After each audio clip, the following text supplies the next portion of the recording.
आप आज भी देखें, अभी कई ऐसे ऑप्शनल पेपर हैं जिनकी कम से कम यहाँ पर तो कोई स्टूडेंट नहीं जाता है, लेकिन बीपीएससी के लिए या यूपीएससी के लिए फॉर दैट मैटर इसी परीक्षा के लिए वो पढ़ता है, अदरवाइज कभी नहीं पढ़ेगा उसको।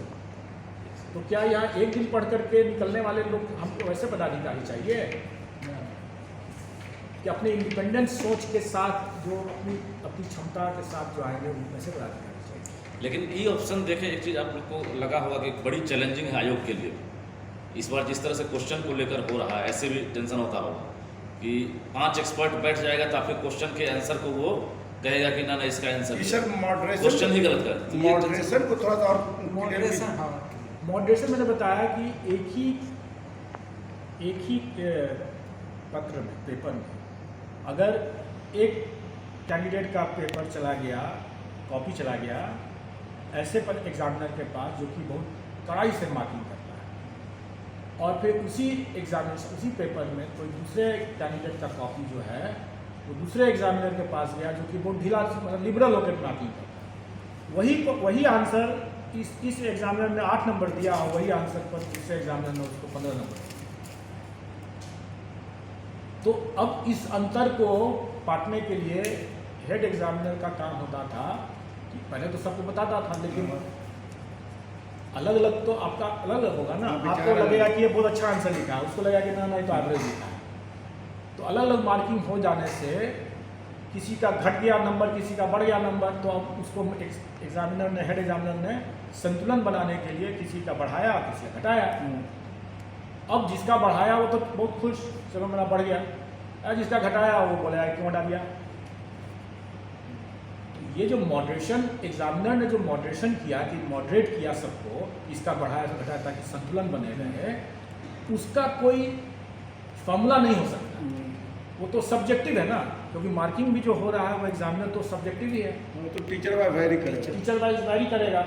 और हेड एग्जामिनर ने भी किसी ने बढ़ाया किसी ने घटाया, वो भी एक सब्जेक्टिव क्राइटेरिया है। वो अगर उससे पूछा जाएगा कि आपने इसको 3 नंबर क्यों बढ़ाया, आपने 4 नंबर क्यों नहीं बढ़ाया, आपने इसका 2 नंबर क्यों नहीं बढ़ाया, 3 ही क्यों बढ़ाया, कोई उसका जवाब साइंटिफिक जवाब हो ही नहीं सकता, क्योंकि सब्जेक्टिव थे। तो अब इस प्रॉब्लम का क्या समाधान होगा? इसका समाधान हम लोगों ने यह निकाला कि हम कॉपीज नहीं बांटेंगे, हम क्वेश्चंस बांटेंगे। मतलब कि एक क्वेश्चन, सभी कैंडिडेट का पहला क्वेश्चन जो होगा वो एक ही आदमी देखेगा, तब तो वेरिएशन नहीं ना होगा। एक वो आदमी अगर कड़ाई से कर रहा है तो सभी कैंडिडेट के लिए कड़ाई से किया, और सभी ढिलाई से कर रहा है तो सभी कैंडिडेट के लिए ढिलाई से किया। इसके लिए आवश्यक है कि कैंडिडेट्स हर क्वेश्चन को कैंडिडेट अटेम्प्ट करें। नहीं तो कोई कैंडिडेट अगर 6 में से अगर कोई 3 लेने की जो पहली व्यवस्था थी, तो कोई कैंडिडेट तीसरा क्वेश्चन किया, कोई कैंडिडेट चौथा क्वेश्चन किया, कोई कैंडिडेट पहला नहीं किया, कोई दूसरा नहीं किया, हौच-पौच रहता। कोई कैंडिडेट 3, 4, 5 कर रहा है, कोई कैंडिडेट 1, 2, 3 कर रहा है। अब बताइए कि उसका इवैल्यूएशन कैसे होगा? तब तो यही हो सकता था कि एक ही एग्जामिनर 6 क्वेश्चन को सभी कैंडिडेट का इवैल्यूएट करे, जो कि 1 साल में साल चुका था, क्योंकि उतने कॉपीज हैं। 10,000 अगर कॉपीज को अगर एग्जामिन करना है, एक ही एग्जामिनर अगर रहेगा, सभी पूरे कॉपीज को देखना है, तो उसके काफ़ी टाइम लग जाएगा, क्योंकि हम एक दिन में 20 से अधिक नहीं देखते हैं।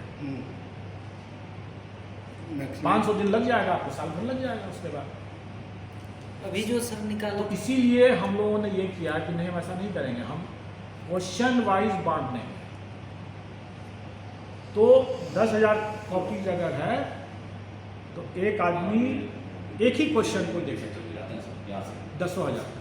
तो वो कॉपी तो का प्रश्न, कॉपी का तो अलग अलग करना पड़ेगा, एक ही कॉपी में तो जेरॉक्स करके कॉपी देना पड़ेगा। नहीं, बहुत आसान तरीका है, सोचने वाली बात है। वो 2 तरीका है, एक तो ऑन स्क्रीन कर देंगे या ऑफ स्क्रीन कर रहे हैं। हमने जैसे बताया कि हम अपने ऑनर्स को स्कैन करके पब्लिक डोमेन में डाल दिया, उसी तरीके से हम कॉपीज़ को भी स्कैन करके पब्लिक डोमेन में डालेंगे। कॉपीज़ जैसे ही एग्ज़ाम ख़त्म होगा सबसे पहले उसकी स्कैनिंग होगी। इसका 2 कारण है। एक तो हमको उसका उपयोग करना है स्कैन को, दूसरा है कि ये शिकायत जो लोग करते रहे हैं कि भाई कॉपीज़ में बाद में लिखा जाएगा, तो हम तो आते के साथ उसको स्कैन कर लेंगे। अब हम अगर हमारे पास ऑन स्क्रीन व्यवस्था हो जाएगा तो हम स्कैन कॉपी को हम यूज़ करेंगे इवैल्यूएशन के लिए। अगर मेरी ऑन स्क्रीन व्यवस्था नहीं अगर होती है तो स्कैन कॉपी को हम स्ट्रॉन्ग रूम में रख देंगे और कॉपीज़ को देंगे। अब हम क्या करेंगे, जैसे मान लीजिए 10 आदमी बैठे हुए हैं, ठीक है, 10 क्वेश्चन है, 10 आदमी बैठे हुए हैं, 10 कॉपी हम बांट दिए। पहला आदमी पहला क्वेश्चन देख रहा है उस कॉपी का, दूसरा आदमी दूसरा क्वेश्चन देख रहा है, तीसरा आदमी तीसरा देख रहा है, चौथा आदमी चौथा देख रहा है, पांचवा छठा। पहला देख करके हम इसको पास कर दिया, वो दूसरा देख उसको पास कर दिया, उसको पास कर दिया, उसको पास कर दिया, उसको पास कर दिया, रोटेट हो गया। हमको उसको जेरोक्स करने की ज़रूरत नहीं है, हमको फाड़ के अलग करने की ज़रूरत नहीं है, असेंबली लाइन की तरह से बैठा रहेगा। वैसे ही होता ही है। अभी क्या होता है कि 10 कॉपी एक आदमी को दे दिया, हम बोले ऐसा नहीं करेंगे, हम 10 एक कॉपी सबको दे दिए। अच्छा, ये भी हो सकता है कि ना स्कैनिंग वाले में कोई सिस्टम हो कि कौन बच्चा एक ही तरह के प्रश्न लिखा है तो उसको स्कैनिंग करके निकाल कर दे दिया जाए क्या एग्जामिनर को।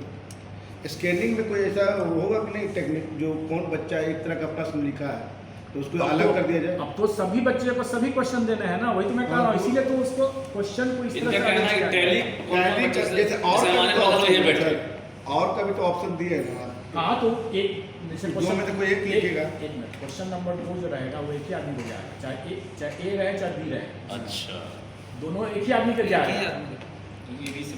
बहुत चेंजिंग है सर। इसीलिए इसको इस साइंटिफिक तरीका लगा करके इसको इस तरह से किया कोई गया। सेटर नहीं काम कर रहा।